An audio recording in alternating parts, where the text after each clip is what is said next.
Tahukah kamu? Ada wilayah laut di perbatasan Indonesia-Malaysia yang kaya minyak dan gas. Namun statusnya diperebutkan sejak puluhan tahun lalu. Namanya Blok Ambalat. Inilah kisah sengketa yang pernah memanas hingga memicu ketegangan militer di Laut Sulawesi. Ambalat adalah blok minyak dan gas di Laut Sulawesi, dekat perairan Kalimantan Timur dan Kalimantan Utara. Wilayah ini diperkirakan menyimpan cadangan migas besar menjadi incaran perusahaan energi internasional. Letaknya strategis, berada di jalur perdagangan dan dekat perbatasan laut Indonesia-Malaysia. Secara administratif, Indonesia menganggap Ambalat adalah bagian dari zona ekonomi eksklusif sesuai UNCLOS tahun 1982. Sengketa ini mulai mengemuka setelah Mahkamah Internasional memutuskan Pulau Sipadan dan Legitan menjadi milik Malaysia pada tahun 2002. Malaysia kemudian memperluas klaim batas lautnya hingga mencakup Blok Ambalat.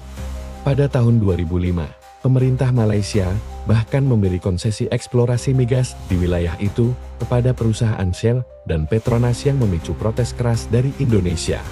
Ketegangan memuncak tahun 2005-2009. Kapal perang TNI beberapa kali berhadapan langsung dengan kapal tentara laut di Raja Malaysia di perairan Ambalat.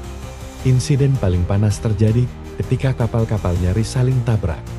Bahkan beberapa kali menodongkan senjata. Di darat, masyarakat Indonesia melakukan demonstrasi besar menuntut pemerintah tegas mempertahankan Ambalat.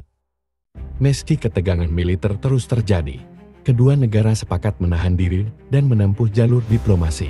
Indonesia berpegang pada peta batas laut sesuai UNCLOS tahun 1982. Sementara Malaysia berargumen menggunakan peta versi mereka.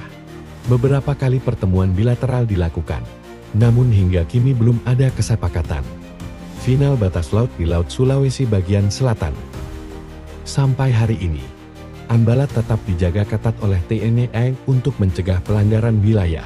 Sengketa ini mengingatkan kita bahwa kekayaan alam dan wilayah kedaulatan harus dijaga dengan diplomasi, namun juga dengan kekuatan pertahanan. Ambalat bukan hanya blok migas, tapi simbol harga diri bangsa. Menurut kamu, langkah apa yang seharusnya diambil untuk menjaga kedaulatan wilayah kita? Tulis pendapatmu di kolom komentar. Dan jangan lupa like, share, serta subscribe untuk mendukung konten sejarah dan militer Indonesia.